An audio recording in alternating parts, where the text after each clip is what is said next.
สบายดีบรรดาท่านที่เคารพนับถือและฮักแพงทั้งหลายมื้อนี้พ่อใหญ่แก๊สสิมาอ่านประมวลกฎหมายอาญาปี 2017 มาตรา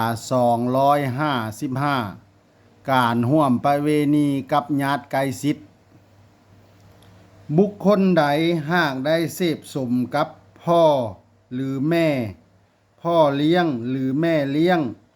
พ่อน้าหรือแม่น้า พ่อเฒ่าหรือแม่เฒ่า ปู่หรือย่า ลูกคิงหรือลูกเลี้ยง ลูกน้า หลานสายตั้ง หรืออ้ายคิง เอื้อยคิง น้องคิงของตน จะถูกลงโทษตัดอิสรภาพแต่6 เดือน5 ปี และจะถูกปรับใหม่แต่3 ล้านกีบหา10 ล้านกีบ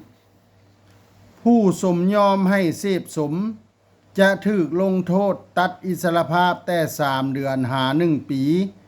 และจะถูกปรับใหม่แต่1 ล้านกีบหา5 ล้านกีบ ถ้าถูกใจให้กดไลค์กดแชร์กดติดตามพ่อใหญ่แก๊สแน่เด้อ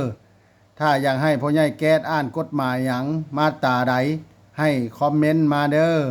ขอขอบใจ